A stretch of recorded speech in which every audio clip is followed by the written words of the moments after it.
नारायण नारायण। प्रिय भक्तों, मेरे YouTube चैनल हिंदू भक्ति में आपका स्वागत है। आज मैं आपको शरद पूर्णिमा व्रत कथा बताने जा रही हूँ जो इस प्रकार है। पंचांग के अनुसार इस साल 16 अक्टूबर 2024 को शरद पूर्णिमा का व्रत रखा जाएगा और यह व्रत बहुत ही महत्वपूर्ण माना गया है। इस दिन माँ लक्ष्मी और चंद्रमा का पूजन किया जाता है।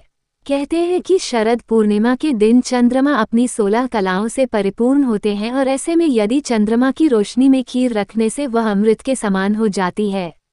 इसलिए शरद पूर्णिमा की रात चांद की रोशनी में खीर रखने की परंपरा है। इस दिन व्रत भी रखा जाता है और पूजा के दौरान व्रत कथा पढ़ना बहुत ही फलदायी माना गया है। शरद पूर्णिमा व्रत कथा। पौराणिक कथाओं के अनुसार एक नगर में एक साहूकार रहता था। उसकी 2 पुत्रियां थीं। साहूकार की दोनों पुत्रियों का धर्म कर्म में ध्यान रहता और दोनों पूर्णिमा का व्रत रखती थीं।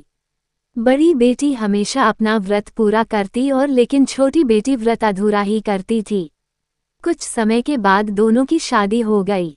बड़ी बेटी ने स्वस्थ संतानों को जन्म दिया, लेकिन छोटी बेटी की संतानें पैदा होने के उपरांत मर जाती थीं। संतानों के मृत होने से दुखी साहूकार की छोटी बेटी पंडित के पास पहुंची। पंडित ने कहा कि तुमने पूर्णिमा का व्रत हमेशा अधूरा किया, इसलिए तुम्हारी संतानें जन्म लेते ही मर जाती हैं। पूर्णिमा का पूरा व्रत विधिपूर्वक करने से तुम्हारी संतान जीवित रह सकती हैं। उसने ऐसा ही किया। बाद में उसे एक लड़का पैदा हुआ, जो कुछ दिनों बाद ही फिर से मर गया। उसने लड़के को एक पाटे पीढ़ा पर लेटा कर ऊपर से कपड़ा ढांक दिया। फिर बड़ी बहन को बुलाकर लाई और बैठने के लिए वही पाटा दे दिया। बड़ी बहन जब उस पर बैठने लगी जो उसका लहंगा बच्चे का छू गया। बच्चा लहंगा छूते ही रोने लगा। ये देखकर बड़ी बहन हैरान हो गई और कहा कि तुमने अपने पुत्र को यहाँ क्यों सुला दिया? अगर वह मर जाता तो मुझ पर कलंक लग जाता। क्या तुम ऐसा चाहती थी?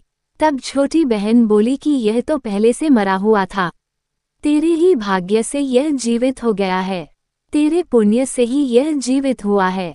इसके बाद दोनों बहनों ने पूरे नगर में ढिंढोरा पिटवा दिया और सभी नगर वासियों को शरद पूर्णिमा व्रत की महिमा और पूरी विधि बताई। हमें उम्मीद है हमारे द्वारा दी गई जानकारी आपको पसंद आई होगी। अगर आपको ये जानकारी पसंद आई है तो चैनल को सब्सक्राइब, लाइक और शेयर जरूर करें। ऐसे ही व्रत कथा जानकारी के लिए जुड़े रहे मेरे YouTube चैनल हिंदू भक्ति के साथ।